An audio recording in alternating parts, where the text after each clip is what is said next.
Uh, I'm Martin Wells. I'm 66 years of age and I've been diagnosed with prostate cancer for 12 years now. It's metastasized to stage 4. So I'm currently on ADT, which is androgen deprivation therapy. Okay.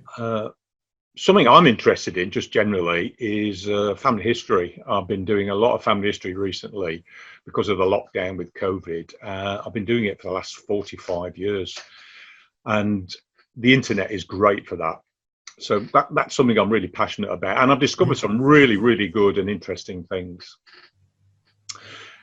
If I had to describe my experience of being diagnosed with cancer, it's like coming across a set of hills. Once I think I've climbed the first one, when I'm at the top of it, I can actually see I've got another one and another one and another one. So what I've seen for me in the past 12 years is, particularly now it's stage 4, I'm on a constant journey of uncomfortableness, discovery, different things I need to learn. Like how ADT is affecting my bone health, how it affects my libido, what the long term, whatever that means, is for me, and all the different treatments. And in fact, the way treatments have changed in the last 12 years. As a cancer champion, I don't see myself as a cancer champion. I think I've just got a particular autistic brain set of wires which give me an insight into my journey, which when people ask me about what's going on for me, I actually tell them straight away without any fluff or any smoke and mirrors, which is quite disturbing for a lot of people because prostate cancer is a sexual cancer. It's to do with the male reproduction system. And a lot of men just don't want to talk about that. In fact, I know of one relative who went into hospital for a hernia operation. And when I actually saw them, I'm thinking, that's not a hernia operation. You've been in for a prostate cancer operation. But they did not want to admit that. So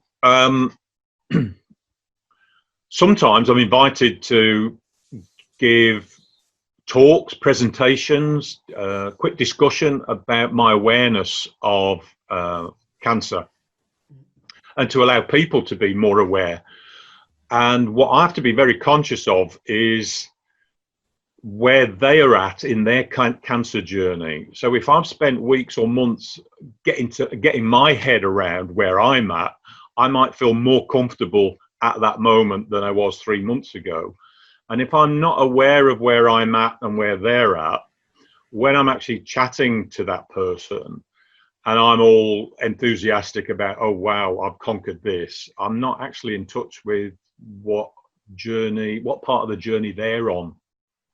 So if they've recently been diagnosed, my guess is a lot of people, when they're recently diagnosed, are in the, oh my God, I'm going to die. I can't process anything in my head. So normally I attempt to be with that person. I feel I've been very privileged that in the last 30 years, I've been on personal growth journeys where I've managed to witness how my brain tries to keep me alive as a human animal and how it kicks in when I get bad news and good news. And luckily, I feel as though I can witness that now better than I'm being a victim to it. So for me, some of the challenges are having 1 or 2 people around me who can be with me when I'm stuck in my stuff and support me and not try and fix me. I've got a personal project going on at the moment, and I'm calling it Shaping Prostate Cancer Literacy. And I think that should be Shaping Cancer Literacy. What I find is I don't have a lexicon, a dictionary, a dialogue, a literacy to be able to talk to not only to myself, but to other people. And what I've seen is those other people don't have a language, a literacy, a lexicon to be able to respond to where I'm coming from. So I think it's like the HIV 30 years of living with HIV. Now, people are much more able to discuss HIV without them retreating into certain unknown areas where they react rather than respond. And the better we're able to understand the human condition with coping with cancer, I think that would increase the literacy in a language, which will help not only me, but other people who I'm talking with. So some of the messages, the message I'd like to give to men in the community is really simple, actually.